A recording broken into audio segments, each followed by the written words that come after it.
September 23, 1933, 50 armed men rolled into Harlem like an invading army. 10 black cars, shotguns, Tommy guns, orders to kill. They weren't police. They weren't feds. They were Dutch Schultz's death squad, the most violent crew in New York. And their target, one man, Bumpy Johnson. But what happened next would shock the entire underworld. Because when the smoke cleared, it wasn't Bumpy Johnson who died screaming. It was Dutch Schultz, and the man who signed his death warrant, Lucky Luciano.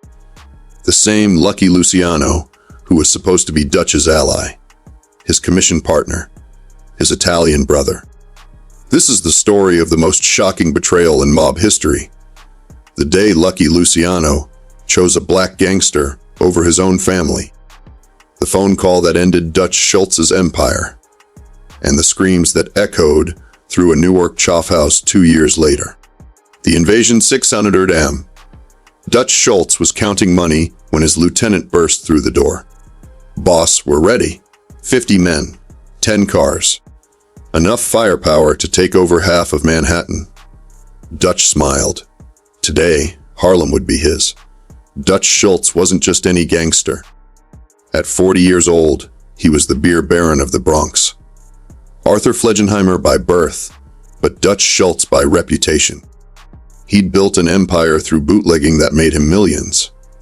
Speakeasies, breweries, distribution networks. If you drank illegal alcohol in New York, you were making Dutch Schultz rich. But Dutch had a problem. Prohibition was ending. Everyone knew it. The grand experiment was dying, and when it died, Dutch's empire would collapse overnight. So Dutch did what any smart businessman would do. He diversified, and his new target, the numbers racket. Numbers was simple but profitable. Poor folks bet nickels and dimes on 3-digit combinations. Hit the right number, win big. Miss, lose small. For the desperate, it was hope in numerical form. For the operators, it was steady cash flow. Dutch had already taken over the numbers game in the Bronx and Brooklyn. Now he wanted the crown jewel. Harlem. Standing in his way was Bumpy Johnson. The phone call that started at all 9:17 am. The first policy bank fell. Dutch's men stormed into 125th Street like they owned it. Baseball bats crashed down on counting tables. Money scattered across the floor. The message was simple. You work for Dutch now. By 11:15, they'd hit 3 banks. Bumpy Johnson's empire was crumbling in real time. But there was someone watching. Someone Dutch hadn't counted on. Madame Stephanist. Claire, the queen of numbers, was in her office when her phone rang. Madame, they're destroying everything. 50 men, maybe more. What do we do? Stephanist. Claire had built the numbers racket in Harlem from nothing. A brilliant woman who understood that in America, money talked louder than prejudice. She'd taken Bumpy Johnson under her wing, taught him the business, made him her lieutenant. But she was also smart enough to know when she was outgunned. She picked up the phone and dialed a number that would change everything. Get me Lucky Luciano. The man who built the commission, Lucky Luciano, was in his office at the Claridge Hotel when his secretary interrupted. Mr. Luciano, there's a woman on the phone. Says it's urgent. Stephanist, Claire. Lucky knew the name. Everyone in organized crime knew the queen of numbers. He'd met her once, briefly, at a 1931 gathering. Sharp woman.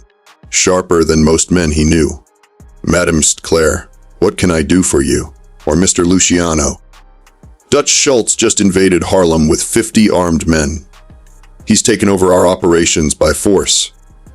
I'm calling to ask you one question. Are you going to control your people? Or are we going to have a war that burns this entire city down? Lucky was silent. He hadn't authorized this. Dutch hadn't asked permission. This was exactly the kind of cowboy move that the commission was supposed to prevent. See, Lucky Luciano had founded the commission in 1931 after ending the Castellamarese War. 5 families, equal votes. Disputes settled through discussion instead of bullets. No more boss of bosses. No more blood feuds that lasted generations. The commission had rules. And rule number 1 was simply, you don't make moves that bring heat on all the families. Killing civilians in a Harlem gang war? That was heat. Federal heat. Tell me exactly what happened, Lucky said. Medimes. Claire laid it out.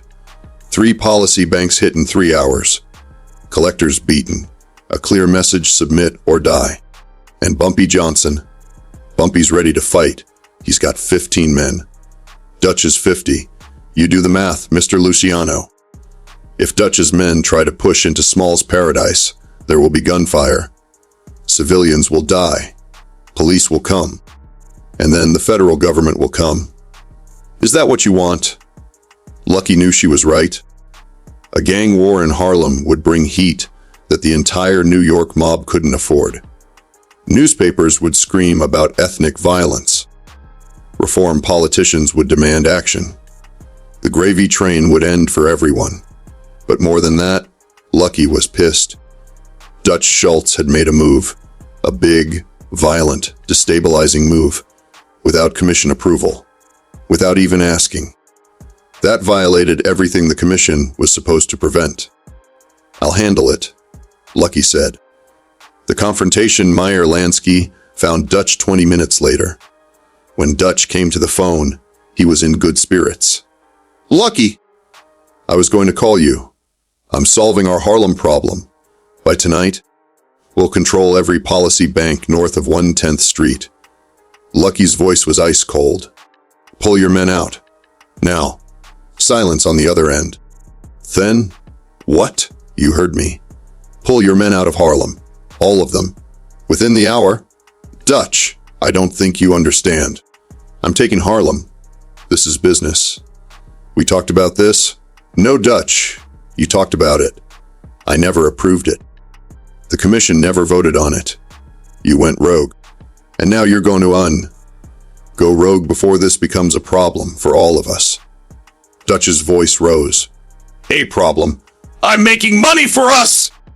Bumpy Johnson is nobody. He's not Italian. He's not commission. Why are you protecting him? Lucky took a slow breath. I'm not protecting Bumpy Johnson. I'm protecting the commission. You want to know why? Because if you start a war in Harlem, the cops come.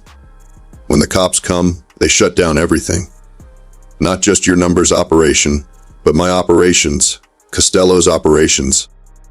Every racket we're running. You're risking all of our money for your ambition. That's not how this works. So what? We just let some? Dutch. Lucky's voice dropped to a dangerous quiet. Very careful. Whatever you're about to say, think twice. Dutch was breathing hard on the other end of the line. I've already got 50 men in Harlem. I've already taken 3 banks. If I pull out now, I look weak. And if you don't pull out, you are weak. Because the commission will vote you out. And then you'll have 5 families coming for you instead of 1 Bumpy Johnson. Do the math, Dutch. What's smarter? The line was silent for a long moment. Finally, Dutch spoke. His voice tight with barely controlled rage. You're making a mistake, Lucky. That neighborhood is ours for the taking. No, Lucky said quietly. It's not. Harlem belongs to the people who built it. We can work with them, but we don't conquer them. That's the difference between running a business and starting a war. So that's it. You're choosing a black gangster over me? I'm choosing stability over chaos. I'm choosing business over ego. And if you can't see the difference, Dutch, you've got a bigger problem than Bumpy Johnson. Lucky hung up. The retreat, by 400 p.m., Dutch's men started pulling out of Harlem. It wasn't announced. No one said anything. They just left. Got in their cars and drove back to the Bronx. The collectors at the policy banks looked at each other, confused. Word spread quickly through Harlem. Dutch Schultz's invasion had lasted 7 hours, and then it just stopped. At Small's Paradise, Bumpy Johnson got the news from his lookouts. They're leaving. All of them. Bumpy didn't celebrate. He just nodded. Madamest. Claire. I owe you. You don't owe me, she said. You owe Lucky Luciano. The alliance 2 days later. Lucky and Bumpy met at a quiet restaurant in Greenwich Village. No soldiers, no bodyguards. Just two men talking business. I appreciate what you did, Bumpy said. Lucky shook his head. I didn't do it for you. I did it because Dutch was out of line. But now we're here. Let's talk about how this works going forward. How what works? Harlem. You run it. I'm not taking that from you. But if you need supplies, if you need protection from other families, if you need someone to vouch for you with the cops, you come to me first. We're not partners, but we're not enemies either. Bumpy studied Lucky's face. And what do you want in return? Respect, Lucky said simply. When I call, you answer. When I ask for a favor, you consider it. And when someone tries to move against me, you remember who left you alone when he could have backed Dutch. Bumpy extended his hand. Deal. They shook. The price of betrayal, Dutch Schultz never forgave Lucky for that phone call. Over the next 2 years, Dutch became more erratic, more violent, more unstable. He started making moves without commission approval. He started threatening prosecutors, a line even the mob didn't cross. On October 15, 1935, Dutch pulled a gun on Lucky at a commission meeting. The ultimate violation of everything Lucky had built. Lucky talked him down, but the damage was done.